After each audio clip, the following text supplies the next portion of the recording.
Selamat pagi Bapak Ibu Saudara. Ucap syukur kita buat pagi hari yang baru yang Tuhan beri. Kita akan masuk dalam renungan pagi dan juga kita akan masuk dalam pujian dan penyembahan kita semua. Haleluya.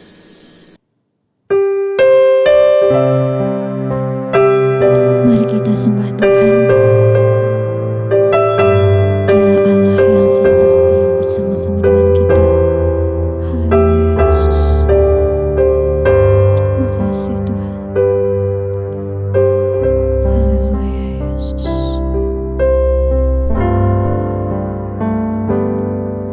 Yesus Tuhan, mulialah namanya.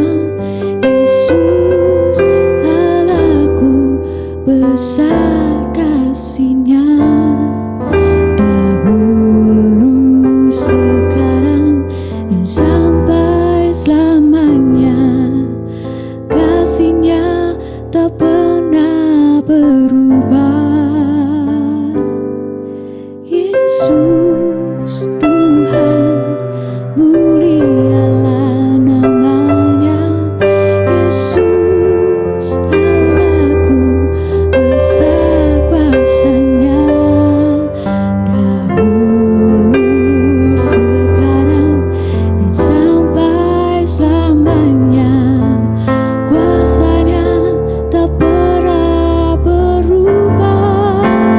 Dia sanggup, Yesus sanggup melakukan perkara yang besar. Dia sanggup, Yesus sanggup memulihkan yang terluka, menyembuhkan yang menderita. Dia sanggup memulihkan hidupku. Haleluya Tuhan.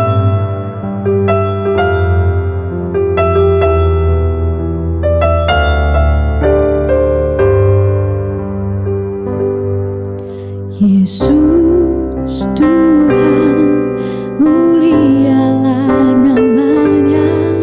Yesus Allahku, besar kuasa-Nya.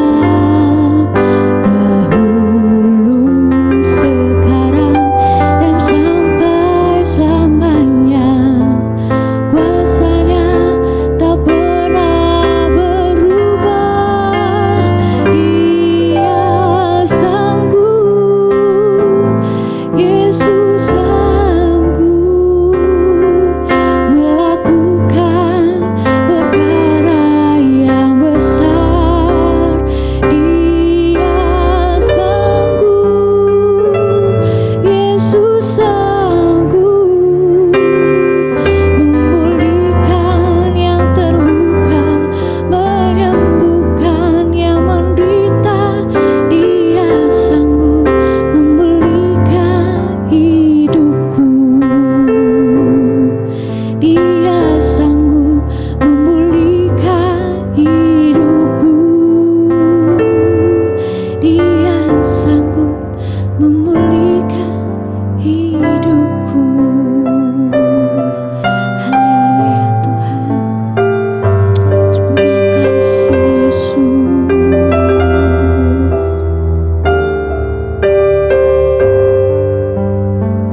Selamat untuk kita merenungkan firman Tuhan. Kita berdoa saudara. Bapa kami dalam surga, kami mengucap syukur buat pagi yang indah yang Tuhan beri. Sebelum kami masuk ke hari ini, kami mau dilengkapi dengan kebenaran firman-Mu. Berbicaralah buat kami Tuhan, supaya ada sesuatu yang baru yang menggugah kami, supaya kami boleh menjalani hari ini bersama-sama dengan Tuhan. Pengertian-pengertian dari Allah menjadi bagian buat kita semua dalam nama Tuhan Yesus. Amin. Puji Tuhan saudara. Hari ini tema renungan kita adalah Kerajaan Allah Sudah Datang. Ayatnya saya ambil dari Matius 12 ayat yang ke-28. Bunyinya seperti ini saudara. Tetapi jika aku mengusir setan dengan kuasa Roh Allah, maka sesungguhnya kerajaan Allah sudah datang kepadamu.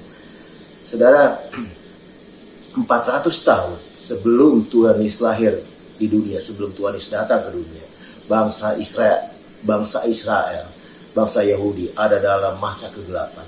Allah tidak pernah berfirman kepada bangsa ini. Orang-orang Farisi, Saduki, imam-imam besar membuat aturan-aturan sekehendak mereka sebagai aturan dalam beragama. Jadi bagaimana mereka hidup dalam kegelapan? Semua aturan-aturan itu dibuat untuk keagamaan mereka.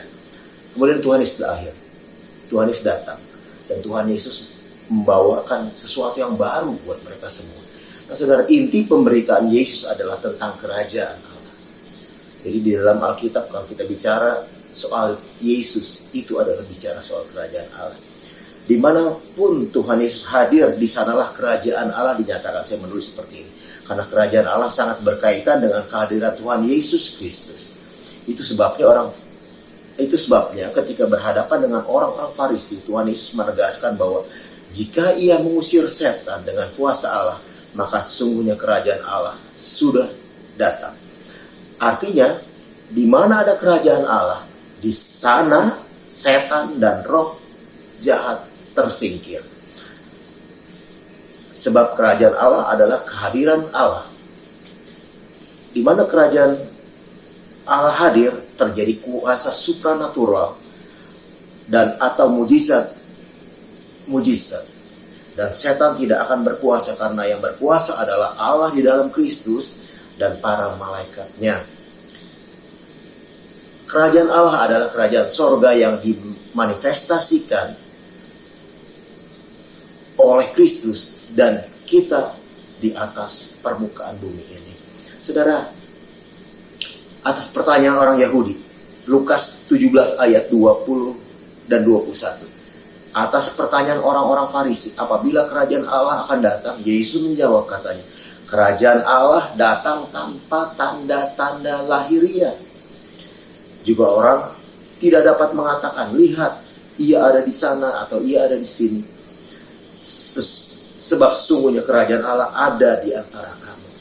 Kehadiran Yesus pada waktu itu membawa atmosfer kerajaan Allah. Sehingga dikatakan tadi, Yesus mengatakan, kerajaan Allah datang tanpa tanda-tanda lahiriah. Jadi itu yang dimaksud dengan kerajaan Allah. Markus 1 ayat 14-15 mengatakan seperti sesudah Yohanes ditangkap, datanglah Yesus ke Galilea memberitakan Injil Allah, katanya, waktunya telah genap, kerajaan Allah sudah dekat, bertobatlah dan percayalah kepada Injil. Untuk tempat-tempat tertentu, waktu Tuhan Yesus hadir di sana, dia mengatakan kerajaan Allah sudah dekat. Waktunya sudah genap, kerajaan Allah sudah dekat. Sudah dekat kepada siapa? Kepada mereka yang didatangi oleh Tuhan Yesus. Nah saudara, pada waktu pengutusan Yesus kepada 70 muridnya, ini kembali saya ingin mengatakan, Lukas 10 ayat 8-9. Dan jika kamu masuk ke dalam sebuah kota dan kamu diterima di situ, makanlah apa yang dihidangkan kepadamu dan sembuhkanlah orang-orang sakit yang ada di situ dan katakanlah kepada mereka, kerajaan Allah sudah dekat kepadamu. Pada waktu itu, waktu murid-murid datang, berdua-dua mereka datang, tugasnya adalah menghadirkan kerajaan Allah di tempat di mana mereka disuruh pergi oleh Tuhan, dan katakan kerajaan Allah sudah dekat padamu. Jadi untuk lingkungan-lingkungan itu, waktu mereka melihat kuasa-kuasa daripada nama Yesus, kerajaan Allah sudah hadir pada waktu itu. Sekali lagi saudara, ada satu ayat, saya banyak ayat tapi ini sangat merungung. Markus 1 ayat 23-24. Pada waktu itu di dalam rumah ibadat ada seorang yang kerasukan roh. Orang itu berteriak, apa urusanmu dengan kami, hai Yesus orang Nazaret? Engkau datang hendak membinasakan kami. Aku tahu siapa engkau, yang kudus dari Allah. Roh jahat itu mengguncang-guncang orang itu, dan sambil menjerit dengan suara nyaring, ia keluar daripadanya. Sekali lagi, kerajaan Allah adalah manifestasi dari kuasa Yesus. Setiap kali Yesus ada di mana, terjadi mujizat-mujizat. Roh-roh jahat takut, karena mereka tahu yang datang adalah kerajaan Allah di dalam Kristus Yesus. Sekali lagi saudara, saya kembali pada ayat yang awal tadi, Matius 12 ayat 28. Tetapi jika aku mengusir setan dengan kuasa Roh Allah, maka sesungguhnya kerajaan Allah sudah datang kepadamu. Puji Tuhan saudara, waktu Yesus hadir, kerajaan Allah hadir dengan kuasa-kuasanya. Tentu akan ada kerajaan sorga nanti, di mana kemudian Tuhan, waktu Tuhan datang kali yang kedua, kita masuk di dalam manifestasi kerajaan Allah yang sesungguhnya, yang kita sebut dengan kerajaan sorga. Puji Tuhan saudara, terima kasih buat apa yang boleh kita terima daripada Tuhan. Kita berdoa. Bapa surga, terima kasih kalau kami boleh mengerti tentang kerajaan-Mu yang sudah hadir, yaitu kerajaan Allah, dimanifestasikan oleh kehadiran Yesus. Dan sejak itu kerajaan Allah datang. Tidak ada lagi kegelapan. Semua ada dalam terangnya Allah. Terima kasih, hari ini juga kami mau supaya kami diberkati di dalamnya. Memasuki hari yang baru ini dengan pengucapan syukur dalam nama Tuhan Yesus Kristus. Haleluya. Amin. Puji Tuhan saudara. Tuhan Yesus memberkati. Selamat beraktivitas. Di dalam Yesus